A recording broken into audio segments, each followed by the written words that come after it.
Okay. I'm pretty sure we're live now. For sure. $10,000 the post-evolution. Cyborg execution, globalized distribution. I'm the smooth alligator. The smooth alligator. I scan the geometric It's angles the of $10,000 show. Queen of clad no off 10000. The design is divine. Uncle Phil is the name. The world is my gold mine. Yo.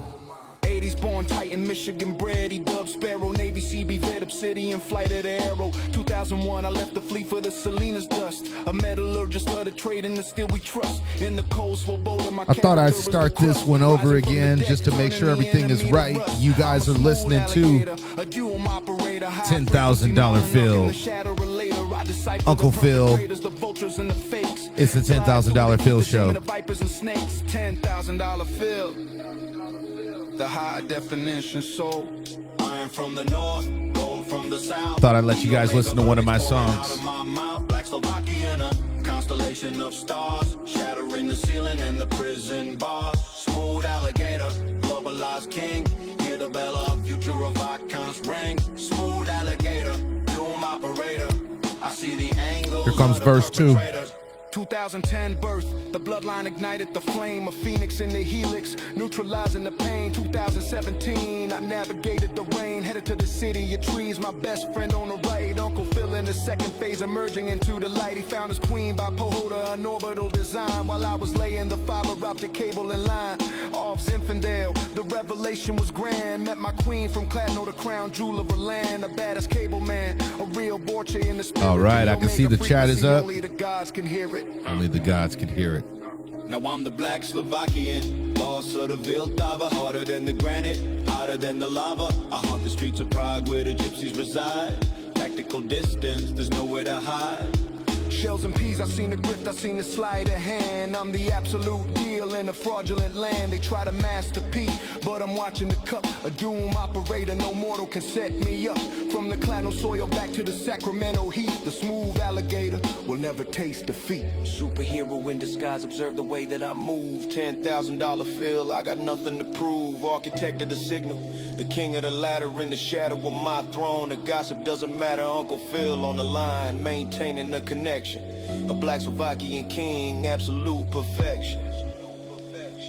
I see the trick, shells and pea, keep the change, homie. Smooth alligator. Dual operator.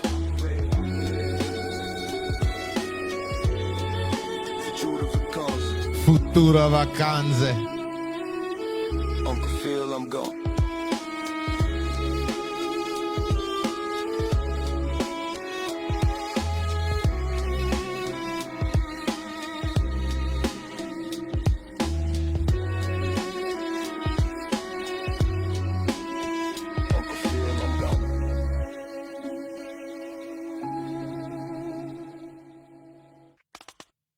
Come on. You got to admit, that was some gangster shit right there.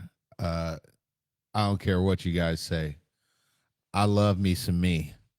And that was the Uncle Phil Omega mix. Smooth Alligator. There's even a R&B version of that song. Very smooth, very silky, very seductive. I'll play that later. For now, we went live just a second ago. I didn't see the chat thread pop up, so I wasn't sure if we were live, but I have a good idea. I have a good feeling that we're actually live right now because I could see the chat thread. I could see the internet metrics moving and everything. So I just want to get into it. Here's the deal. It's going down in Minnesota right now. I cannot believe some of the things that I've been seeing lately. And the craziest part about it is so goddamn polarizing, man. It's got friends giving completely opposite takes on situations that have happened most recently. Completely opposite takes, completely opposite perspective. And like I said, this is some of the most polarizing stuff I've seen in a really long time. It's got families not talking to each other. It's got friends not talking to each other. It's got people breaking up in relationships. Don't quite know what to make of it all, actually. I don't really know what to make of it. It's sad, it's revealing, it's a little bit of all of the above. And sometimes it makes me lose my faith in humanity. And then every now and then somebody will do something really cool that'll bring that back. So I'd say this thing works kind of cyclical.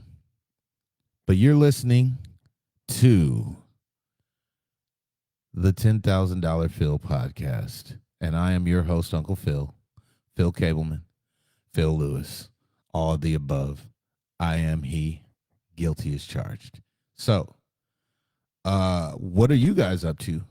How was your Christmas? How was your New Year's? We hadn't gone on in a while because, as many of you were, I was a little preoccupied with a couple of things, and we had to get that taken care of and out of the way. Had some other things happen, and yeah, it's just been a roller coaster of emotion for the past couple of months. I'll admit. We talk a lot about being prepared for weird things happening in your life, and then when they actually start happening, this is the test to see if you were as prepared as you thought you were. If we as people are as prepared as we think we are, societally, regionally, as a town, as a state, as a nation, as a human race, all of these things ramping up. Just imagine all the different stuff that happened in 2025. And it was unprecedented event after unprecedented event after unprecedented event. So much to the point that we have become numb. We have become sullen. Old women and little girls have the 10,000-yard stare of a Marine. We are hardened by the brutality that we see on a day-to-day basis in our social media threads, on news outlets, independent journalism now, a big thing. Nick Shirley, look at the work he did over in Minnesota. Wow, remarkable, isn't it? And it goes on and on and on. Unfortunately, the thing about humans is that the good news and the happy events don't really hit the way the bad news and the catastrophe does. And we don't even respond to it the same. When something catastrophic happens, everybody, like, their ears tune up, they perk up, and they mobilize, and people start sharing stuff. Good people start doing good things. But when catastrophic things happen and there are bad people around, pieces of shit, idiots, complete idiots, people that don't use critical thinking, it gets problematic, and it begins to snowball out of control very quickly to such a great degree that you just want to sit back sometimes like a little kid and watch a fire burn all the way to the roof that you started with a book of matches. And that's how it seems.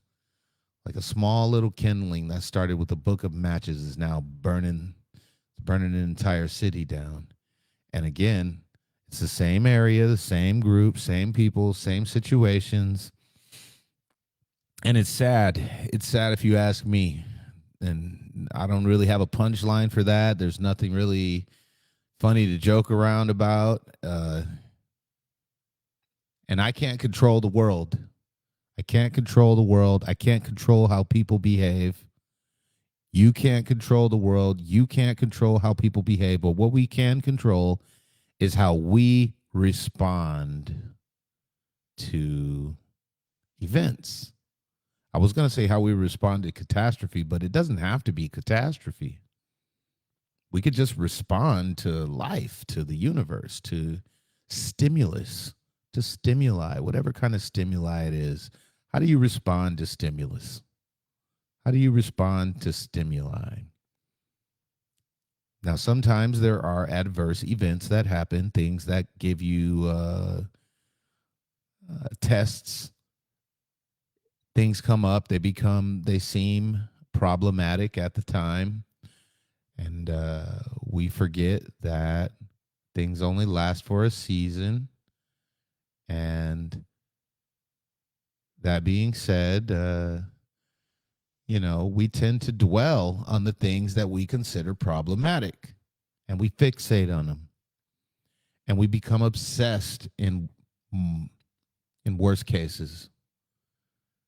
Take, for example, these poor people out here from the United States and abroad that are suffering from this new diagnosis that's come out.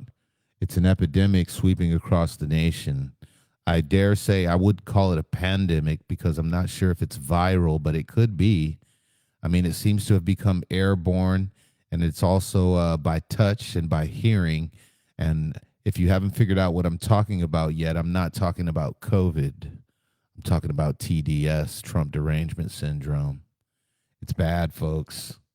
It's so bad that people can't see the good in anything at all anymore.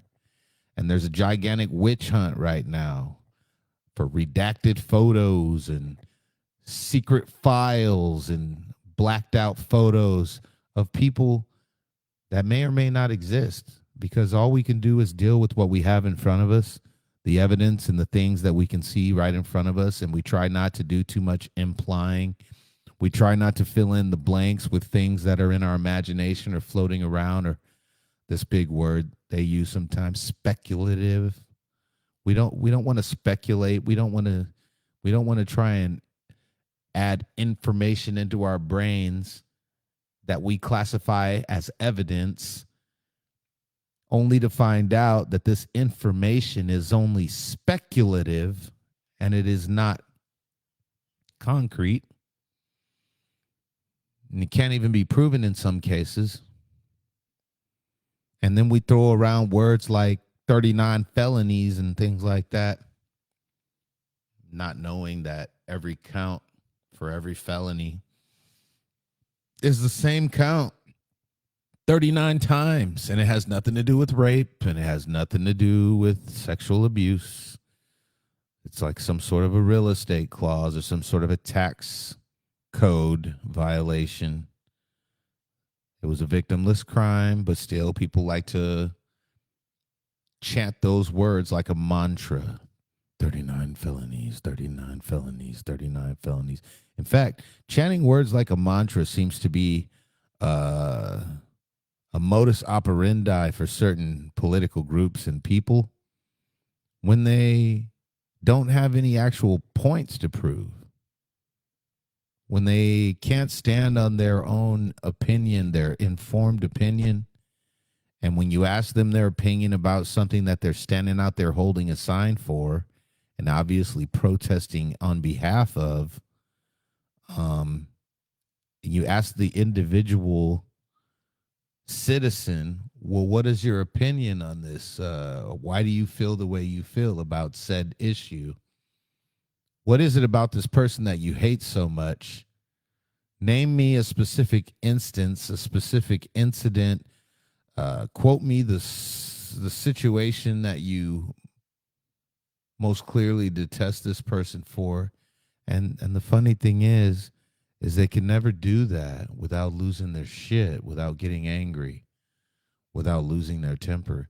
And I think a lot of the reason is because a lot of these people that are out there holding signs, one, they're paid protesters, which is bullshit, because if you're a loser and you don't have a job, don't use protesting for some cause that you don't really give a shit about as justification to stay a loser and stay unemployed and not be doing anything on a Wednesday or a Thursday or a Friday afternoon, that you can show up to the Capitol building downtown while everybody else is working, or have the fucking bulls on you. That's right. I said it. Have the Sandra fucking Bullocks swinging between your legs to stand in the middle of traffic while the rest of us are trying to work and be productive citizens in this state and in this nation. I'll take a page out of Greta's book and say, how fucking dare you? How dare you? How dare you? And seriously, how fucking dare you stand in the middle of traffic while people have to get to the ER? Pregnant women are trying to get to the hospital to give birth. Some kid slices his hand open in the suburbs. Mom and dad have got to drive him to the emergency room to get that all stitched up while he's just gushing blood out of his arm. Meanwhile, your lazy, unemployed ass is standing in the middle of the fucking road, blocking traffic downtown, and you can't even articulate why it is the fuck you're there to begin with. This is the part. That's the part that kills me. We used to be informed members of society. We used to sit around the table in the dining room, whether it was breakfast or dinner. Pop, dad, grandpa, pops, somebody was reading the paper, maybe two, maybe three papers. They called it taking the paper. I'd take the paper this morning. I'd take it at the breakfast table. You know, the only problem with reading the newspaper was that even if you got that shit hot off the press that morning, it was still old news. You know, because we didn't have the power to see things live as they're happening at the tip of our fingertips. And then after you've seen it live happening at the tip of your fingertips, have the nerve to turn it onto your favorite news station where they put a fucking spin on it to make you feel good that what you didn't just see or what you saw wasn't what you just saw or what you didn't see. I know that's confusing. But this whole spin, you didn't need a spin back in the day because each informed member of society took the news and drew their own conclusions. And what is the news? What is the news? Anybody? Here's the news, in my opinion. Here's journalism in a nutshell. 5 W's.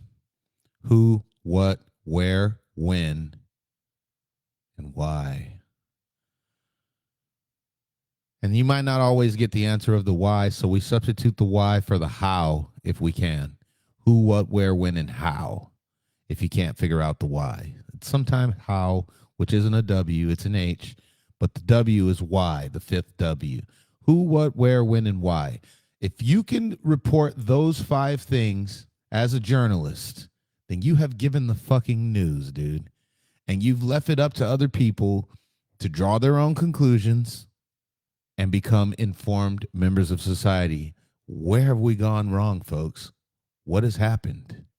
What has happened that we have swayed so far away from that we can't make a fucking intelligent decision anymore? We can't discern.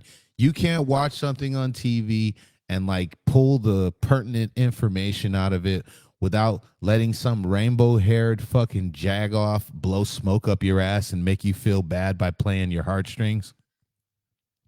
How many of you out there have fucking jobs that you work 40 hours a week? It doesn't make you angry that you just see the certain age dynamic of people. They're like early 20s and then it's like late 60s and above. It's like idiots in their early 20s, like those college-age students, and then everybody else there is some old-ass 55 and above retired Karen and her cuckolded-ass husband standing a few feet away, cold as fuck, allowing his wife to rip at the fucking mouth. Why? Because men have become castrated in American society from so much fucking political correctness and nodding their heads because they didn't want to be wrong and they didn't want to be called out for being chauvinistic or toxic or all these other fucking terminologies that they made up, and we allowed it. And then the fucking liberal, the Me Too and the DE and I and all of that. And you know what? I know what you guys are going to say. Oh, there's a black guy talking like he's against DE and I, and he's against critical race theory, and he's against. Listen, I'm not against things the way you think I might be. Here's what I'm against. I'm against the dumbification of the American student. I'm against the Department of Education teaching people more about identity politics than STEM. I think it's science, technology, engineering, and mathematics. STEM. Uh, we are shit with regards to competing globally uh, with STEM and the rest of the world. I live in California. For all the people watching this from around the world, throw a shout out to my homies Futura Akanze over in Marsalam, Egypt, and all around the world. Divole, ahoy to my homies in Czech Republic. But here's the thing. Here's the problem.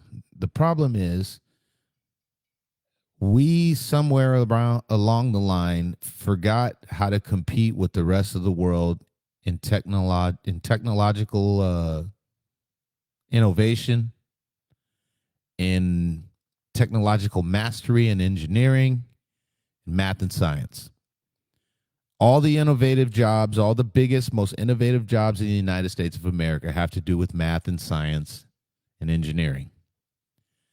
And all the highest paying jobs in the state of California have to do with Silicon Valley and the tech industry. And less about the hardware and the silicon and more about the programming and the AI and the future of where that's going. Quantum computer chips, artificial intelligence, and so on and so on. The people that work these jobs, they're computer engineers, they're skilled workers. The majority of these people, because I used to work for AT&T in San Jose area every now and then, I would be out on loan. And I would work Cupertino. And a good majority of the people who live in Cupertino actually work for Apple.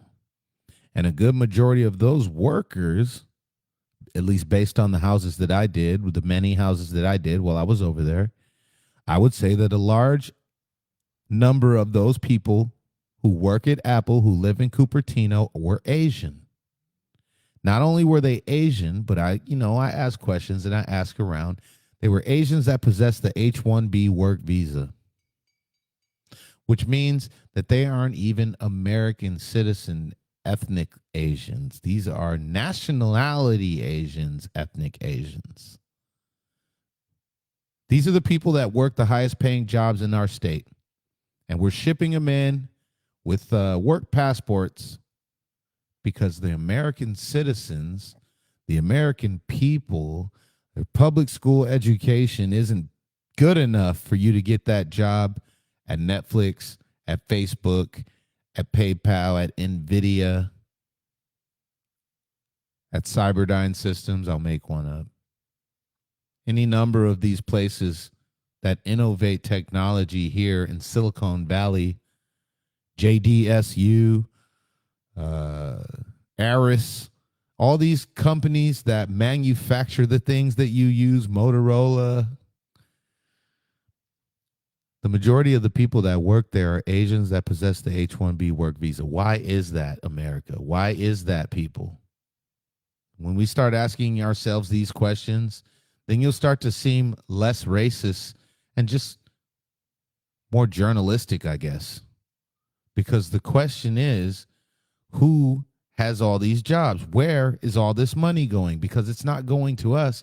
So many of American citizens are worried about Social Security and disability and all these other government checks that they're going to get. It's like we don't care very much to work anymore. Nobody wants to actually work anymore. Everybody's looking for that way to fucking scam the government, scam the state out of disability check. What's the other one that everybody?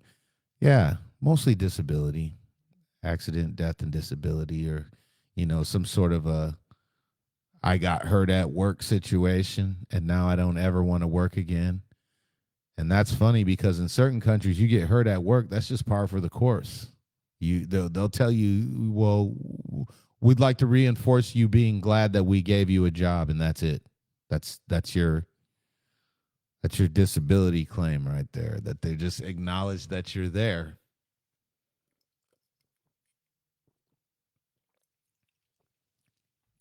And don't think America was any less guilty as the robber baron workmasters that they were.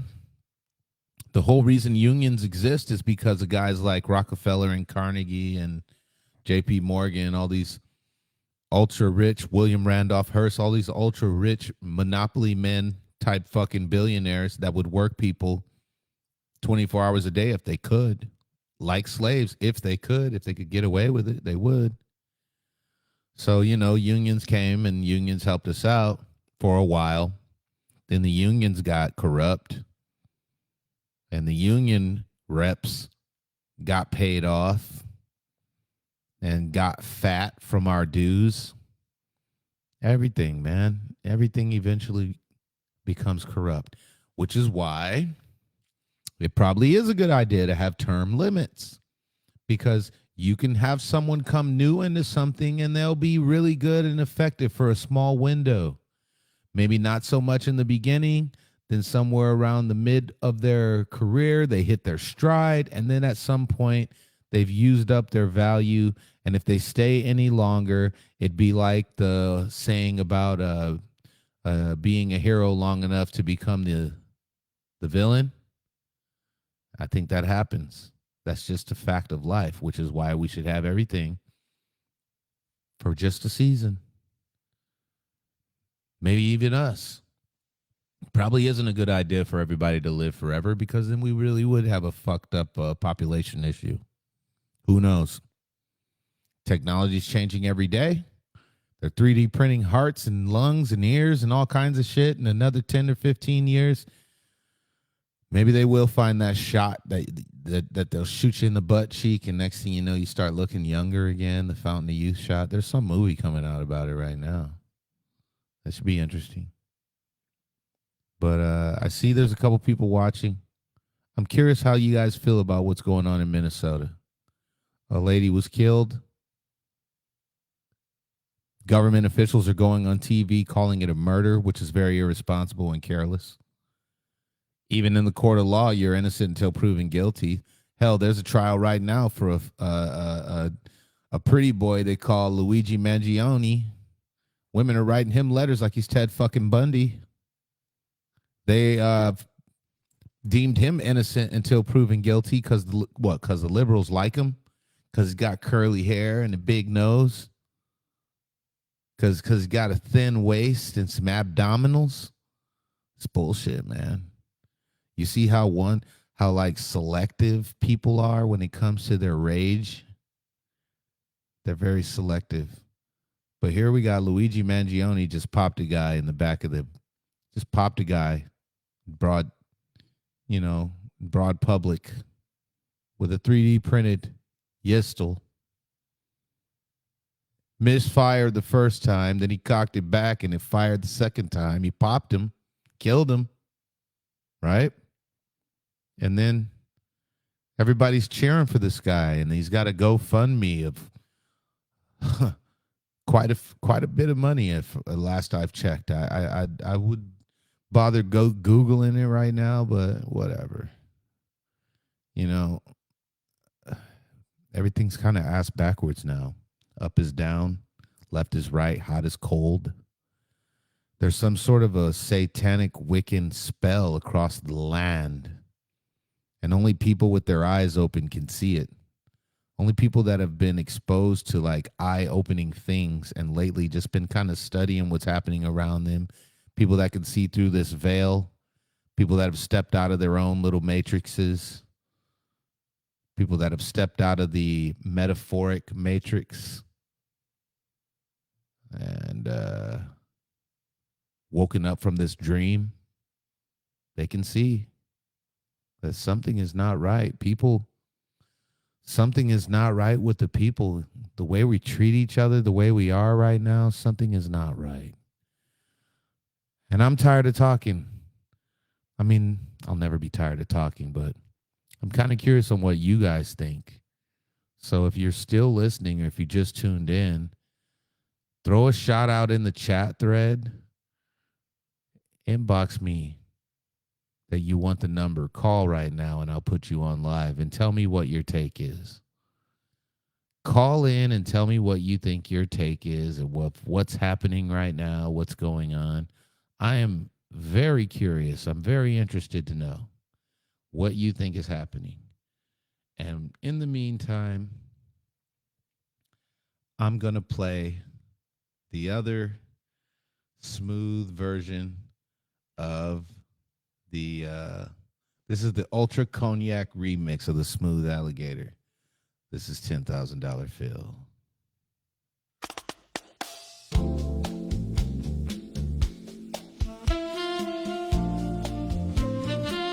At any time, if you guys want to chat something in, go ahead and chat in the chat threads, and I will give you the number. All you got to do is DM me, direct message me.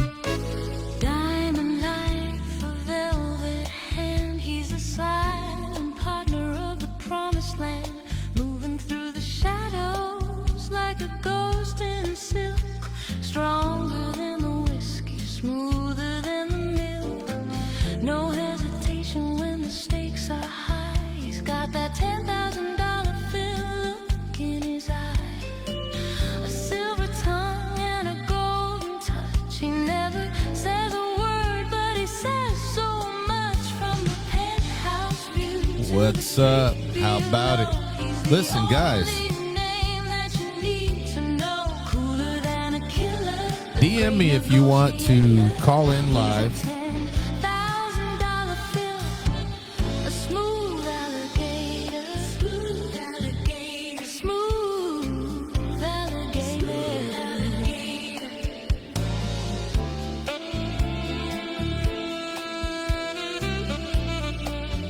A lot happening these days. He's got the keys to the city gates. He doesn't play the odds. He creates the fates, a shadow in the neon, a shark in the deep.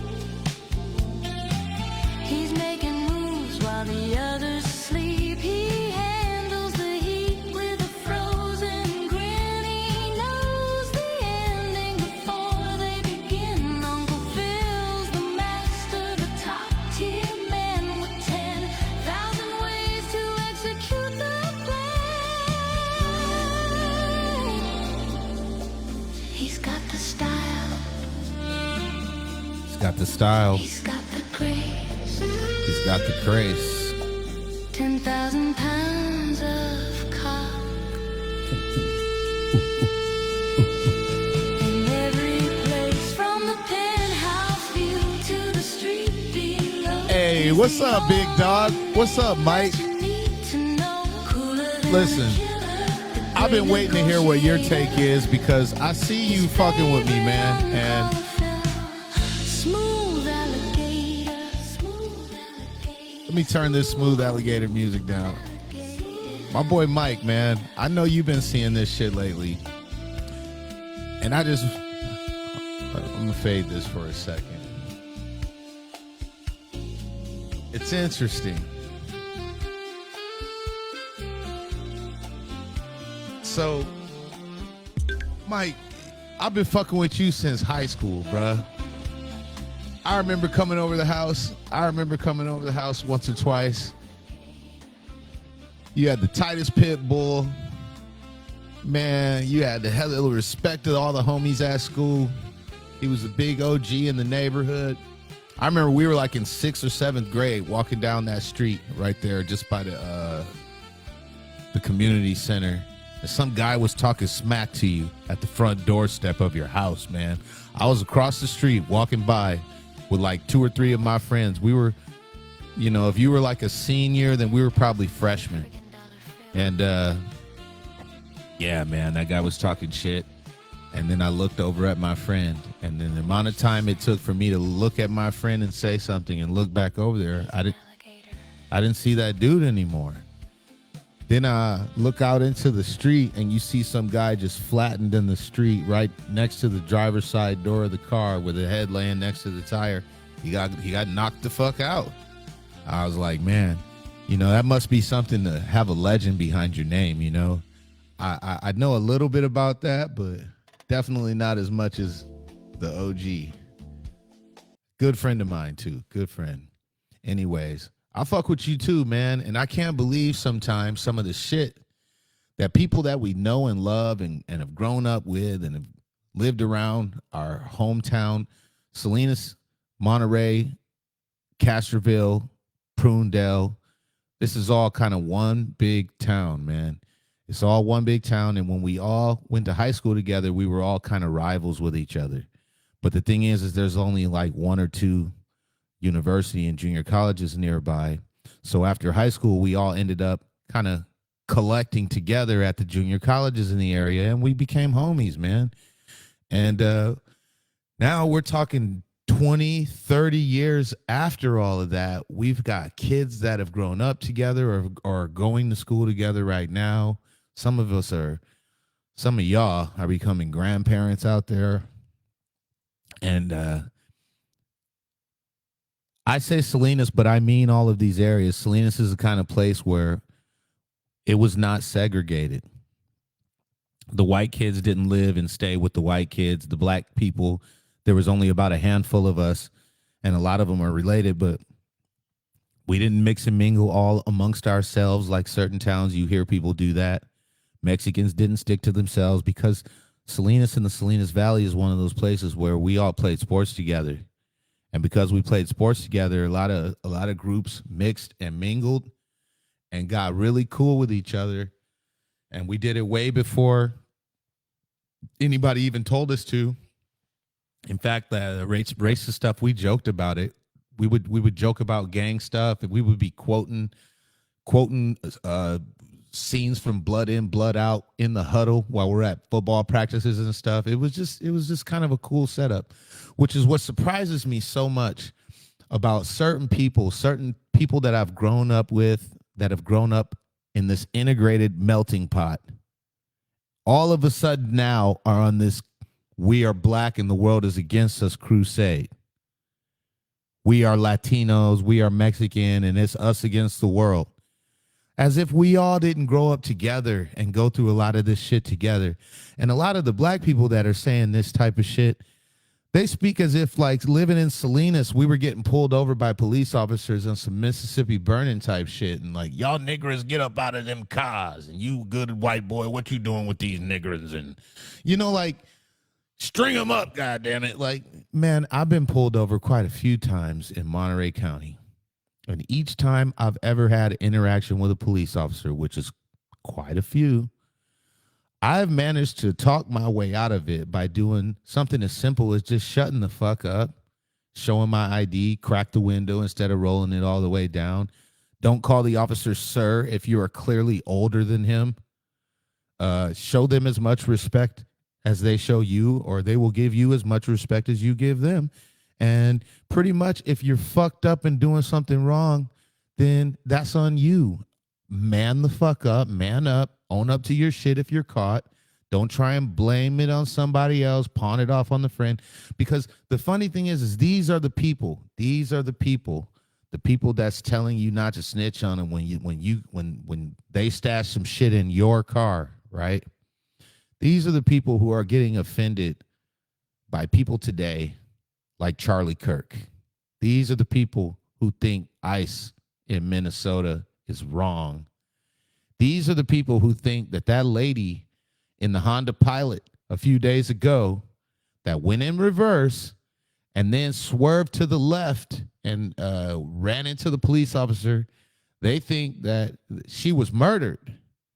And then all of a sudden this other additional video comes out of the police body cam showing that they were doing something that we call don't tease the bull. You see what I'm saying? If you're gonna tempt the bull, if you're gonna poke the bull, then eventually the bull's gonna get pissed off. Now, how many months have we been watching people protesting ICE, protesting these federal officials, you know, and they stand along the curb and then next thing you know, they're out in the street and shit is burning in the middle of the street and traffic is stopped. And like, I was telling my woman the whole time, it's only a matter of time before, you know, these government officials get pissed off and pop one of these idiots. And they have every single right ever since they was throwing pieces of asphalt at the windows of the vehicles and busting the windows.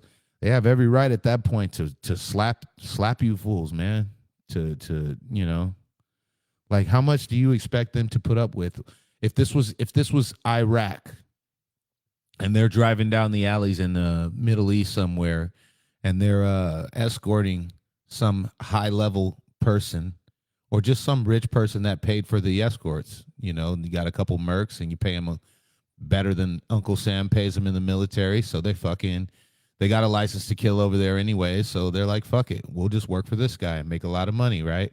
But like, how much do you think they're gonna take of bullshit before they fucking slap back? Now, there are definitely rules of engagement, but you know what? If you start throwing bricks at the window of my car and they may or may not be bulletproof, I'm sure overseas is bulletproof, but here, they might just rent out a fleet of SUVs to government officials, and they don't even worry about bulletproofing them because they're just fucking rentals. Who knows? But when you start throwing bricks and pieces of asphalt and like large rocks and boulders at the windshields and on the side windows, and you don't even know what their mission is. You don't know if it's SWAT going after drug dealers. You just assume that everybody in a uniform is now ICE going after illegals. So you just start taking the law into your own hands, right? What do you expect to happen?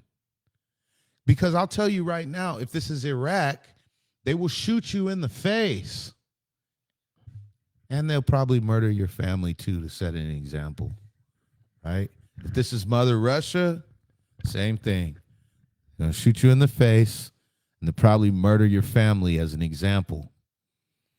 And if you think, oh, well, those are all draconian societies. Those are all evil dictator type societies. Of course they would do that type of stuff. If you think that's the case, understand that if you challenged the government in Israel, that's a westernized country or a westernized nation state, a westernized colony, right? Challenge their government in their country. You know, burn their flag while you're standing on their soil. Not only will they shoot you in the head, they'll probably shoot your children in the head right in front of you. And that's a westernized, you know, what you would consider civilized country. So what makes you think you can get away with that shit in the U.S.? I'll tell you what. Entitlement. Some poor soldier, some poor National Guardsman, some poor, some poor 19-year-old kid that couldn't pay for college and believed the commercial. Let the journey begin. Join the Navy. Be all that you can be in the Army. You know, aim high. Air Force. All of them. We're looking for a few good men. The Marines. Right? Did I get them all? You can get yourself clean. You can have a good meal. Coast Guard. I think theirs is at least it ain't Air National Guard or some shit like that. Anyways, these people volunteered, they fought, and they died so that your lazy ass kids, your able-bodied 20-something-year-old laying on the couch playing fucking Grand Theft Auto ass kids, wearing fucking stuffed animal bodysuit ass kids, tattooed face ass kids can feel entitled to go and exercise. These are my rights, man. I got the right, man. That's what they say. Hey, man, I got the right, man. I'm a citizen, man. It's so convenient that they get to exercise those rights that so many people fought and died for, but then talk shit about the same fucking country that so many people fought and died for so that they could have these rights. And they're so adamant about their rights. Man, my rights, man. You're stepping on my rights. You know? Yeah.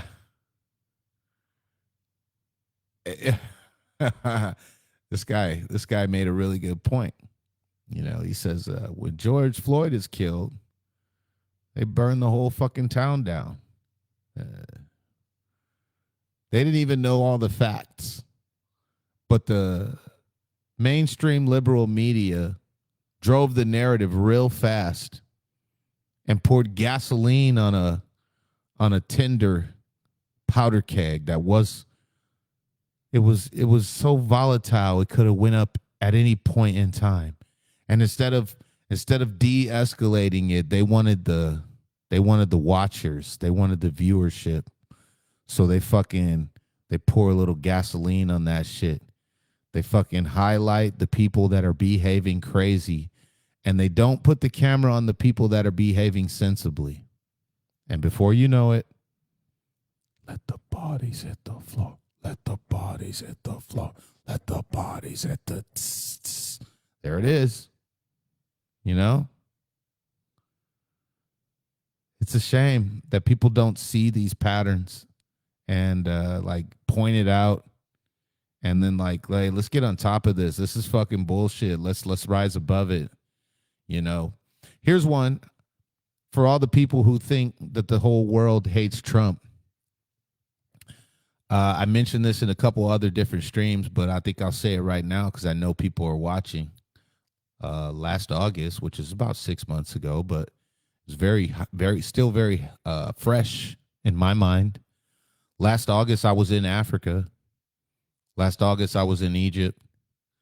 And when you're in Egypt, even though it's on the east side of Africa, you meet a lot of other Africans from all around Africa, right?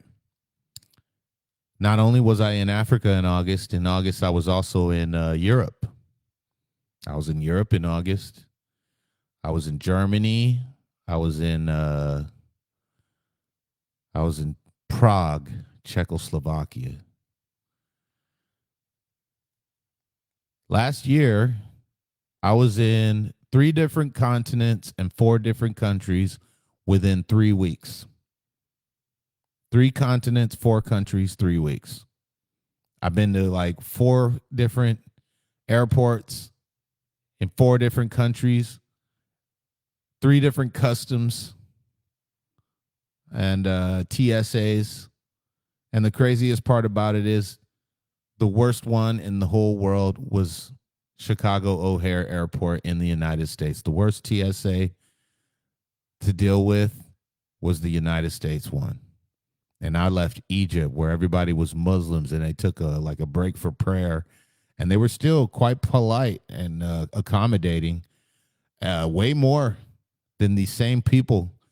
It was a lady wearing a hijab in the United States working as a TSA agent. And I had just got back from somewhere in a country where everybody's wearing hijabs. Of course, there were no women working these jobs in their country. But the men were rather efficient. They were polite and they were forthcoming. And we moved through nice and quickly. You know, you knew not to bring anything that you weren't supposed to bring through like an Egyptian custom. So, you know, it's kind of par for the course. And the same thing in Germany and the same thing in the Netherlands, the same thing at Václav Havel Airport in Prague. And then when we get back to the United States, these idiots made people who just came in from an international terminal re-enter the airport from the outside instead of entering from an international like entrance.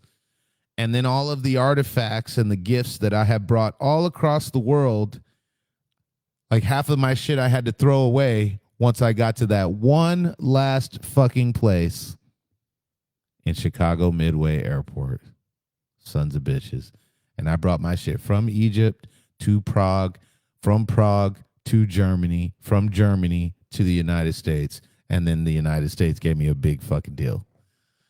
I'm just going to tell you, man, the rest of the world does not hate Donald Trump like you guys think he does.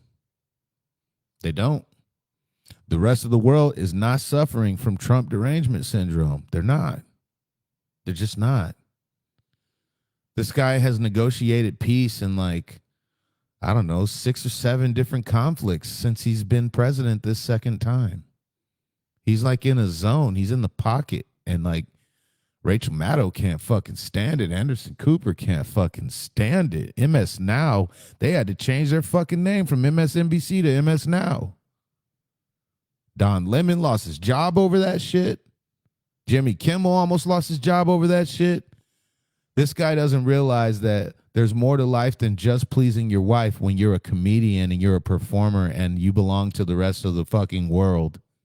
You can't just say everything that appeases your wife unless you want to try to do a new job. Do a new job. Because who the fuck said your wife is the czar of what's funny?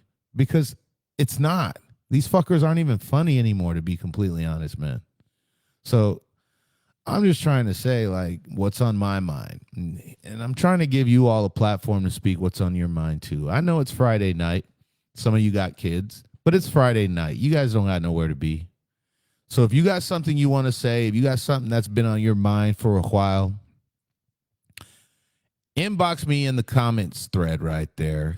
Put me in. Just send that in my direct message, and I will give you the number. You can call in right now, and I'll put you on live, and we'll talk about it right now. And you can say your piece. You can call someone out if you want to. But the thing is guys, those of you who have known me more than 20 years understand that I have changed. I'm not even going to say, hey, there's nothing about me that's ever changed. You're fucking stagnant like stale water if you haven't changed over 20 or 30 years. I have changed big time. What I have changed is I stopped making excuses and stopped being a fucking victim. And I took accountability for the actions in my life, for my successes and for my failures. Very few. Because there hasn't been anything or too many things in this world that I've decided that I want to do or say that I've not done or said. I don't leave it undone. I don't leave it unsaid anymore. There's no reason to. All that we are to have said, we have not said. All that we are to have done, we have not done. I've done them all. I've said them all. Grandpa Holt used to tell me and Kujay and Chris, boy, let me tell you something. I done been around the world 3 times, spoke to everybody twice. We were young when he said that. I hadn't even been out of Salinas when he said that. Now, my black beard is no longer black. My salt and pepper isn't even peppery anymore. I shaved with a set of clippers the other day because my beard got kind of thick and I couldn't just use a razor. And when I looked at the bottom of the sink for all my shavings to clean it up and put it in the trash, I was looking for all the black hair and there wasn't any. It just looked like a little pile of white fuzz, man. I couldn't believe it. Which is crazy because last year I was 45, which means this year I'll be 44. And I don't know, man. I got this disease that I developed a few years ago. Something that I don't know if it's curable or not. It's called Benjamin Buttons. I don't know if you've heard of it. Whereas all you other motherfuckers out there is getting older every year. I'm getting younger every year. And I was coaching one time. The guy told me, he said, Coach, calm down before you get a heart attack. And I said what Jim Brown said to him, I don't get heart attacks, motherfucker. I give them. And that'll be my MO until I die. I got nothing but blood and cock pumping through these veins. Not Kool-Aid. And I wonder about some of you guys sometimes. I wonder about some of these guys out here who let their wives do all the talking, let their women do all the talking.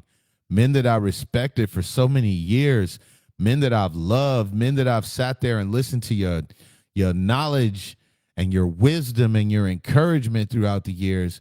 And now you sit there silent. Let the woman talk too much, too loud, too often. And I know what you're thinking. Oh, you're a fucking male chauvinist pig. You're a misogynist. You're all these words that they made up. No, I'm not a word that you made up just because you learned a new definition of something in your lexicon, and all of a sudden now I'm just gonna be that. What's the one they always call guys? Cisgendered. No, dude, I'm just a dude. I'm just a motherfucking dude.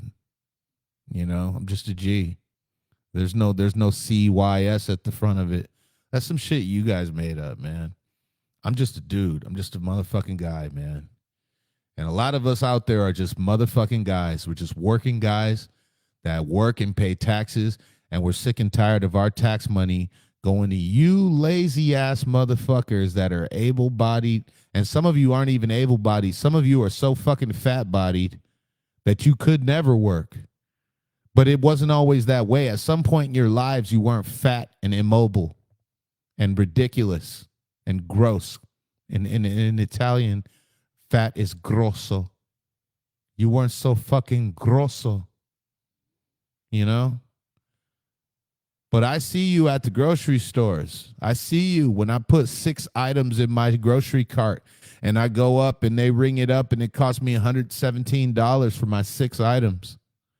And the person behind me, she's like 400 pounds. And she's got 2 shopping carts. And they're full of Tampico, high fructose corn syrup, Sunny D instead of fucking orange juice. No juice. Purple stuff. Marie Callender's microwave food. Box pizza. Lunchables. SpaghettiOs. Yes, spaghetti. All types of bags of chips and soda pop. Made with high fructose corn syrup, not even sugar. And there's 2 grocery carts full of this shit. And then when they bring it up, $428 worth of food. Lady pulls out the state of California card, the EBT, swipes it. And I know what you guys are thinking. Oh, well, how's she going to feed her kids? And I'm thinking, well, why is she feeding her kids this nasty ass poison that's going to perpetuate this shit? And then each of those kids are going to have a small window when they're healthy enough to give birth to a child. And then after they give birth, they also will be morbidly fucking obese, buying up fucking Cheetos and Flamin' Hot Cheetos and Takis, just like their mom. And we keep doing this shit over and over and over again. And every now and then, one of these fat ass women will squeeze out an NFL player. So the reporters can go and interview that guy and immediately ask him, I bet your mom is really proud of you. What do you think your mom is going to say when she knows about this contract? Never like, what do you think your dad is going to say about this whole contract that you just secured? They don't even bother with that because they know that's not the narrative. They just assume that's not the narrative. You don't got no dad in the house. I'm not even going to ask what your dad thinks. It's what your 400-pound mom thinks, and she's not drinking Tampico, you know. But you guys don't see the patterns, man. You guys think that this is how we're supposed to be. All black people are supposed to be security guards and chauffeurs because that's what they show us that we are on TV. Security guards and chauffeurs, right? All black people got to talk like, hey, baby, what's happening? Whoa, you know, little woman saying with mine. And when they talk like me, I got a load of friends in the black community that'll tell me, not all friends either, load of people, hey, blood, you sound like a white boy, Wody. Don't matter what state you're from. To my knowledge, if you watch the news, The guy talking on the news sounds just like me. You could be in Memphis, Tennessee. You'll hear a bunch of guys, what's happening, Wild? You say little daddy, all that other shit. But turn it on the 6 o'clock news. Good evening, ladies and gentlemen. Welcome to Memphis, Tennessee. Here's the news. Same thing in Mississippi. Gulfport, Biloxi. They'd be like, well, let me tell you something, little daddy, whoa, because you got to sound black, right? But if you turn on the news, good evening, ladies and gentlemen. This is Biloxi, Mississippi. Here's the news. Same thing with Jacksonville, Florida. Mobile, Alabama. Savannah, Georgia. Augusta, Georgia. Same deal. Same thing. Detroit, Michigan. Chicago, Illinois. Same thing. Good evening, ladies and gentlemen. In your local city, here's the news. Which means that when you are talking like that, it's a conscious decision you're making. It's the same decision Jasmine Crockett makes when she's trying to pander to her constituents, pander to the black community, which is interesting because if you think about it, if I wrote a book, if I was Dr. Umar, somebody who was only trying to appeal to one small dynamic, just the black community, even if every single one of the black community backed up whatever it was I was talking about, my teachings, my writings, my words, you know, in some cases, if you're talking about Dr. Umar, my anti-white sentiment, my racist black separatist sentiments, right? Say every black person believed in me. How many black people are in the United States of America? To my knowledge, black people as a whole, like if you did air quotes, wink, wink, black people, we represent less than 15% of the population, and in some cases, less than 14% annually, every year. I don't know if we've ever, in the existence of blacks in the United States of America, I don't know if we've ever represented more than 15% of the population. So if every single black person agreed with what I said, if all I said was things that only the black people would agree with, that would only represent 15% of the total population. Are you guys starting to understand what I'm saying, where I'm going with this? I don't say any of this shit just to make my own people happy. I could care less who claps for me and who doesn't, because I'm just trying to tell the truth as an American citizen. And I'm trying to open you guys' eyes to that shit too. And for those of you who think, oh, I should be saying more pro-black things, understand that I've done the math in my head already. And to have 15% of somebody agree with you so that 85% of the people can maybe agree, I don't know if I like those numbers. How about we say things that collectively everyone can agree with, and you have a higher chance of that if you don't limit it to this message is for these people only type stuff. So you don't really hear me do that. I don't play victim. It's 2025, and I've sang the same Negro hymnals that you've sang growing up throughout the years. I've been at the same Kwanzaa events. I've been at the same Black History Month events that you've been at for 20, 30, 40 years. I've been at the same events.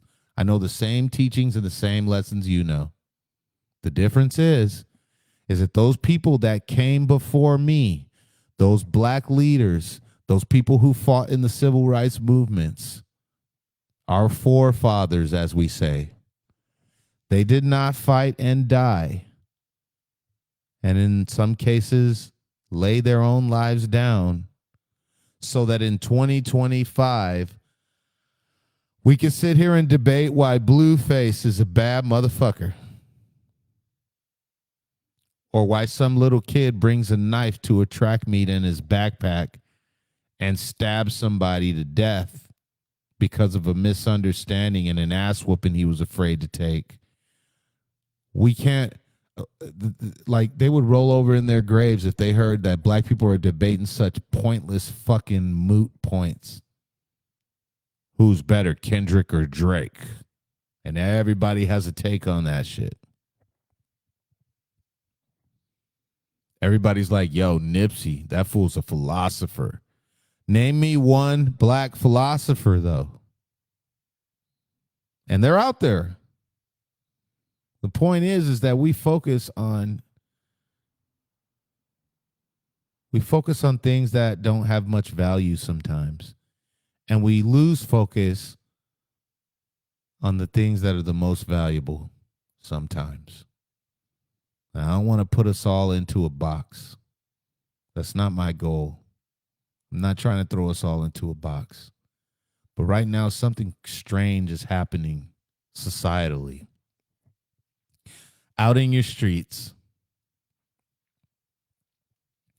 amongst people that you grew up with your whole lives, out in public, something's wrong. People are mistreating each other. And I don't mean we're picking on the gays and we're not letting the men who dress up like women use the restrooms. That's not what I mean. What I mean is when we disagree with each other, we're ready to kill each other instead of just agreeing to disagree. Things that are fucking ludicrous and they make no sense whatsoever. Somebody out there is trying to rationalize it. Somebody is out there trying to rationalize why it's okay for a 200-pound man to beat up on a 200-pound woman. And you and I both know there's a big difference there. 200-pound man versus a 200-pound woman.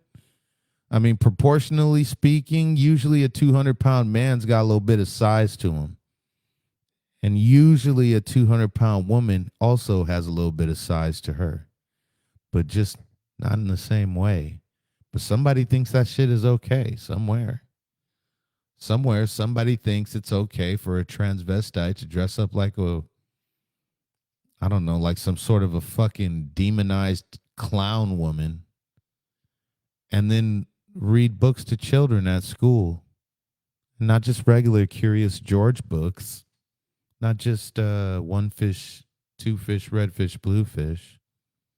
No, they read books about their butts and about butt sex, and they recommend these type of books to your children. Your children who are already a little confused and impressionable at those ages. You can remember some of your children that are older now going through phases where they listen to really weird music or did something really strange that if you guys brought it up today, if you laughed about it today, that macho ass kid of yours that used to carry that doll at some point, you guys will laugh about it.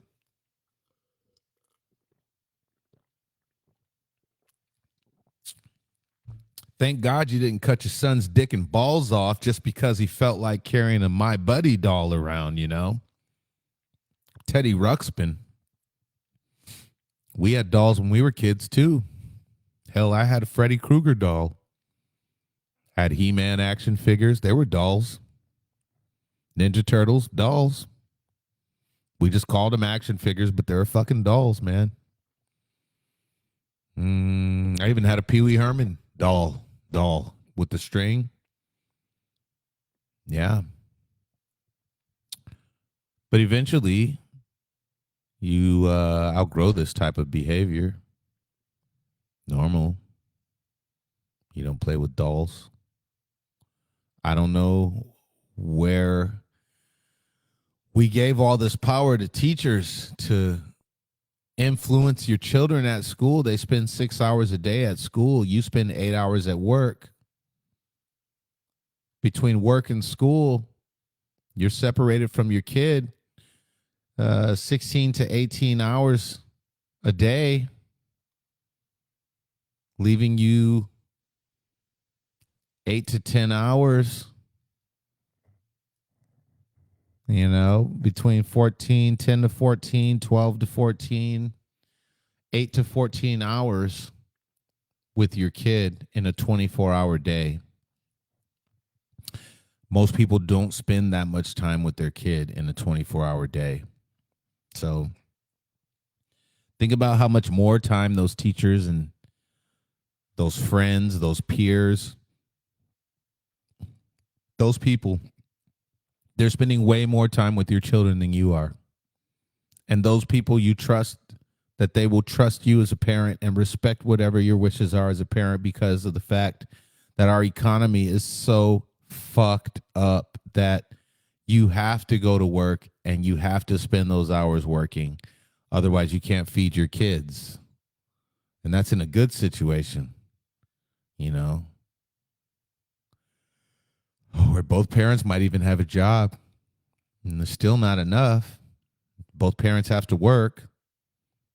Student spends more time with the teacher at school, and the teacher at school, you and I both know, I went to Salinas High. I know the teachers are fucking the students at Salinas High, because right now, one of my guidance counselors is with a student from my graduating class. There was a rumor when I was in high school that that same student was fucking around with a different teacher, track coach. And I heard that rumor from another fucking teacher. But it was a rumor that it wasn't just that teacher that told me that. That shit was going around everywhere. In fact, that track coach lived right around the corner from my best friend, and I had to go up and down that street every single fucking day to come to and from my own house to get to my buddy's house. And I would see that student, that girl, at that track and field coach's house shooting basketball in the driveway all the time. The other students were never there. So, is the rumor true? I don't know. But that same fucking student is with a fucking guy that's a guidance counselor. Also my football coach, same guidance counselor. And the crazy thing is that guidance counselor is friends with that track coach. I couldn't make this shit up even if I wanted to, folks. Now, those of you that are from Salinas, went to Salinas High, you probably know the names of these people. It ain't my business to put their names out there right now. That's not my business.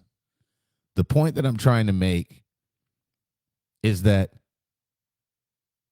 the state of California and the federal education system will tell you that the teacher is a trusted person, and that when the student tells the teacher something, the teacher shouldn't tell the parent, and that the teacher is helping to encourage the student to come out of this shell. And I think all of that shit is bullshit when I know that there are counselors and teachers out there that are fucking your students in the mouth, in the ass, all types of shit. I know it sounds graphic as fuck, but they're fucking your kids, man. There was even a male teacher that used to go on our football trips with us, passing tournaments, because his son was on our team. And that teacher got into some crazy hot tub. He like invited students on the baseball team over to his house and gave them booze and like let him get in the hot tub of his house. And then I'm pretty sure he tried to play with somebody's dick or something like that. And this is a teacher that we all liked. He used to have Absolute vodka bottles all around his classroom. AP English he taught. And I used to go into his classroom and hang out. And I didn't even take AP English because he was the cool teacher. Everybody else wanted to go hang out. And before you even think, is this guy doing anything to you? Come on, man. I don't get heart attacks. I give them. So if anybody's going to abuse anybody, it'd be me abusing you. But I'm not that kind of guy. But I'm just saying, I'm not a victim either. But yeah, all of this is happening. Teachers fucking students. Teachers fucking students in the mouth. Teachers fucking students in the butt. Teachers face fucking each other. You know, and then you want to trust that person, and your child will make the right decisions without you involved. They want your kids, ladies and gentlemen. They are after your kids. They want them, and they want them bad. And in some cases, these fucking sick people have been preying on your kids ever since they started that journey of becoming that little sixth grade looking kid and now becoming that high school adult looking kid. And they've been watching your fucking kids ever since. They've been coaching your kids. They've been trying to bring them along, and they can't fucking wait to get their hands on them. And I know it sounds like I'm trying to scare you and shit, but But the thing is we voted the power. We voted this people to have this power. We spend all this time at work and our kids spend all this time at school. And teachers are trying to fuck your children, man. And I'm not even making that shit up. I'm not even like, I know it sounds graphic, but they're fucking your kids in the mouth, dude. They're fucking your kids in the ass while you're at work, trusting that they're looking after them. And then when your kid comes home and tells you that they're gay or that they're trans or that they're this or that, and you're like, where the fuck did this come from? And they give you this, well, you never pay attention to anything. All that shit, they were being coached at school, man. I'm telling you. Yeah, when we were younger, there might have been one or two of those type of kids in school, but we knew who they were back in elementary school. And if they were from our neighborhoods, you couldn't fuck with them. Only we could. We only fucked with the gay kid in our neighborhood. And the gay kid in our neighborhood had a hardcore brother that was even younger than him, but he will fight you. And the gay kid will fight you too and can fight very good because he's from our neighborhood. But he's gay. And we knew it. He might not have knew it, but we used to see the little boy that would play tetherball with the girls while all the boys are playing dodgeball and nation ball. We didn't bother him about it. In fact, every now and then somebody would bother him about it, and we would all be like, hey, look, they're about to mess around with, we had a homie named Gay Peter. They're about to mess around with Gay Peter. Watch this shit. Gay Peter's going to kick his ass. Because you don't realize that picking on the gay kid is probably the worst thing you could do because that gay kid fights all the time. And if you don't really, really know how to fight and you go picking a fight with the gay kid, he's going to embarrass you. And you better be glad he's not sadistically gay. Because like now after he has you all subdued and everything, he could have his way with you. So watch who you pick on, man. But like, yeah, we had a pecking order and we knew who was gay and we knew what was what. There was no teacher out there trying to pull the gay out of people back then. There might have been some predatory teachers out there that could kind of like, hey there, paper boy. They could see that shit on some of them youngsters, and they would take them in as a what's that Greek word they use? They would take them in as a young apprentice. You teach them in the skills like that William Wallace shit, man. Take them in as a young apprentice. But I don't remember there being any teachers out there. And we thought everything was fucking gay back then. Teacher said you got to take a shower. It's fucking gay, man. I don't shower. Oh, man. You get extra credit in fucking class if you took a shower after PE. Could you believe that shit? That did sound kind of gay. But it wasn't like the teacher was actually watching to see if you were doing it, though. He didn't even give a fuck if you wore your shorts. You could wear swim trunks if you wanted to. He's just kind of trying to teach the kids fucking hygiene, man. We thought it was weird. Every now and then, there'd be like one guy in high school that would shower after football practice. Oh, fuck, that's fucking weird. No, it isn't. It's fucking sterile. That's fucking not sterile. It's sanitary. The fuck? If this was a private school, probably everybody'd be showering because they would make that shit mandatory to teach cleanliness. It's crazy, though. Oh, it's fucking gay, man. You guys, we spend a lot of time calling everything gay. That's how, like deers have their ears up. Like, we were vigilant. We kept our heads on a swivel because coach used to tell us, keep your eyes open, keep your head on a swivel. You go into a bar now, I think about coach at the bar fight because I knocked that guy out, and some guys will just knock that guy out and marvel over that shit. Oh, yeah, that was good. I knocked him out. No, buddy.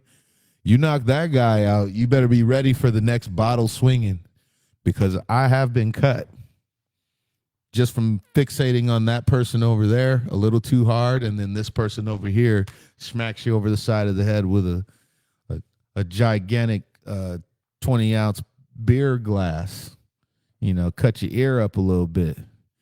It's all, life lessons and everything. But you never know, man. One of them little glasses, that shit cut you wrong on the side of the head, cut your artery open. Next thing you know, you killed by a Filipino woman, man. Just got to keep your head on a swivel. And that's what they mean by that. That's why coach tells you that. It's not just for football, it's for everything. So we didn't just easily fall subject to some of the bullshit that teachers say or the predatory people would say to you and make you feel good about yourself. We had a group, and our group was integrated. We had blacks, whites, Asians, others, natives. We learned about everybody's culture because of that. And we go over to somebody's house and their parents would teach us a little bit about their culture. And it was cool. And everything was all right. And nowadays, everything is so goddamn polarizing. So north-south, so blood crips. If people don't agree with you and you don't agree with them, you're ready to kill them. You're ready to choke them. You're ready to murder them. You're ready to take them, get them fired, make them lose their whole job, take their livelihood and all that shit. Is it necessary? I don't know. I don't think it's necessary. I think maybe we get a little too fixated on shit sometimes. I think our Trump derangement syndrome's got everybody losing friends. Listen, man, I've been me my whole life. I've been your friends. I've been your buddy. I've been the guy throwing the party. I've been that guy, that Parker Lewis character, that Ferris Bueller character. Can't lose. Philip Lewis can't lose. Uncle Phil now. Trying to teach you guys how to be that character too, man. Because my time has come and gone for that. That actor, that phase of my life has come and gone. Being the cool guy. Hey, we were just a bunch of cool guys. You could be cool guy. You want to be cool like me? All you got to do is listen. You got to be wise to live in the sky.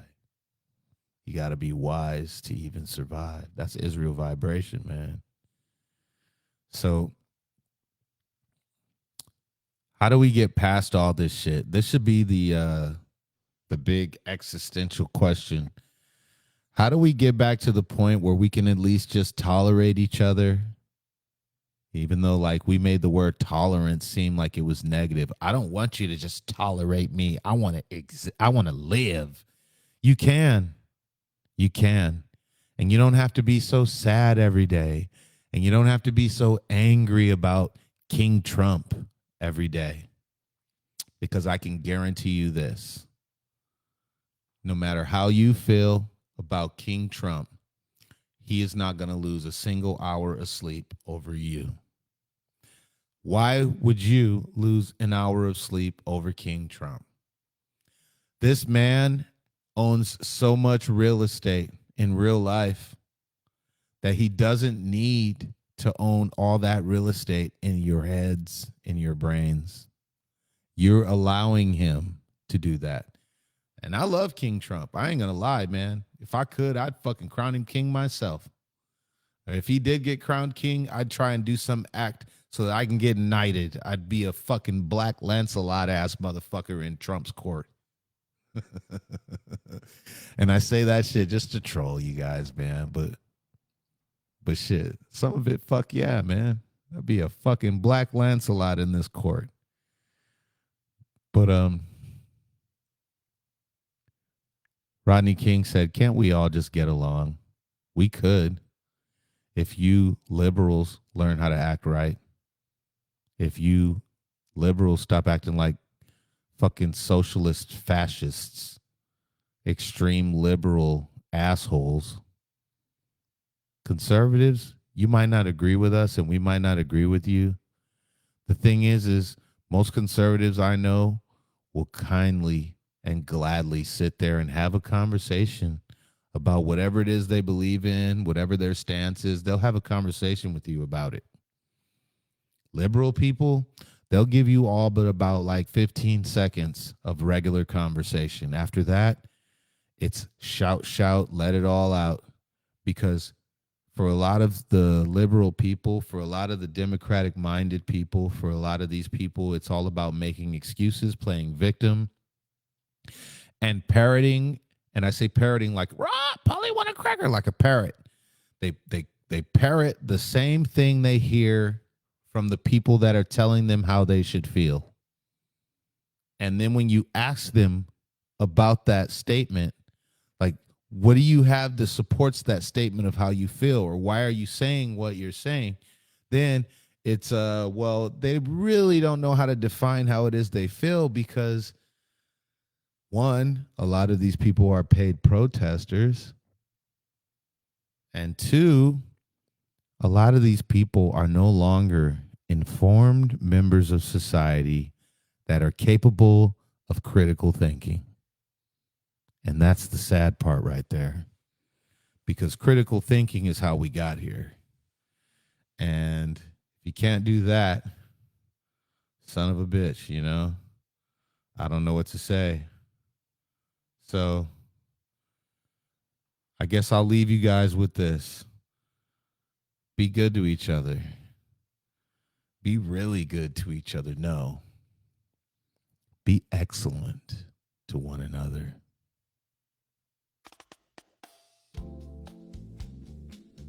And with that being said, peace the fuck out. And remember, I'm a bad motherfucker all by myself.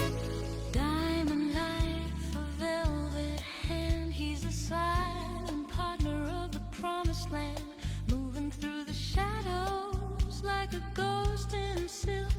Stronger than the whiskey, smoother than the milk. This has been another episode of $10,000 Phil. And if you like these episodes, throw a shout out even after even if this isn't live. Once you watch this, go into the comment section, throw a shout out, throw a thumbs up.